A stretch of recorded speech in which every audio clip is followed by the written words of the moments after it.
to use a bronzer. അപ്പോൾ നമുക്ക് ഒരുപാട് bronzers in the market, so I'm going to use this bronzer. നല്ലൊരു matte finish bronzer ആണ്, and I'm going to use a nice fluffy brush. ഈ fluffy brush ഇട്ടിട്ട് ഒന്ന് bronze ചെയ്യാൻ പോവാണ്. Okay, so ഞാൻ എന്ത് ചെയ്യുമ്പോൾ വെച്ചാൽ മുഖത്ത് ഇവിടെ നന്നായിട്ട് അങ്ങ് bronze ചെയ്യാൻ പോവാണ്.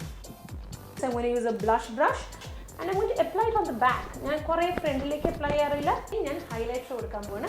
So again I'm going to take a nice ഒരു pointed highlighter brush എടുക്കാണ്. ടെക്സ്ചർ ഉള്ള ഭാഗത്തൊന്നും ഹൈലൈറ്റർ കൊടുക്കില്ല, just on the back, just on ബാക്കിലോട്ട് കുറച്ചൊരു ഹൈലൈറ്റർ ഉണ്ട്. ഈ ആർച്ചിൻ്റെ അവിടെ എനിക്ക് ഒരുപാട് ഷാർപ്പായിട്ട് അവിടെ ഇരിക്കുന്ന ഇഷ്ടമല്ല, ജസ്റ്റ് ഒന്ന് ഇത്. പിന്നെ കുറച്ച് ഞാൻ ഇന്നർ കോർണറിലേക്ക് ഒന്ന് അപ്ലൈ ചെയ്യാം. ഇതൊരു ന്യൂഡ് ലിപ് ലൈനർ ഇതിൽ കൂടെ കൊടുക്കാൻ പോവാണ്. സോ നല്ലൊരു ബ്രൗൺ ലിപ് ലൈനർ എടുത്തിട്ട് അത് വെച്ചിട്ട് ഞാൻ ലിപ്പ് ഒന്ന് ഷാർപ്പൻ ചെയ്യാൻ പോകണം ഫസ്റ്റ്. നല്ലൊരു ന്യൂഡായിട്ടുള്ള ലിപ്സ്റ്റിക്കാണ് എടുക്കുന്നത്. It's A very nice nude. പക്ഷേ ഇത് എല്ലാവർക്കും ന്യൂഡ് ചെയ്യില്ല, because it's A little grey based. നിങ്ങൾക്ക് ഇഷ്ടമുള്ള ന്യൂഡ് ഏതാണെന്ന് വെച്ചാൽ നിങ്ങൾക്ക് യൂസ് ചെയ്യാം. ഇത് വെച്ചിട്ട് ഞാനൊന്ന് ഫില്ല് ചെയ്യാണ്. ലിപ് ഗ്ലോസ് എടുത്തിട്ട് ഇതിൻ്റെ പുറത്തൊന്ന് ഫില്ല് ചെയ്യാണ്. ജസ്റ്റ് ഒരു നല്ലൊരു ഷേപ്പും ഒരു ഡിമെൻഷനൊക്കെ കൊണ്ടുവരും.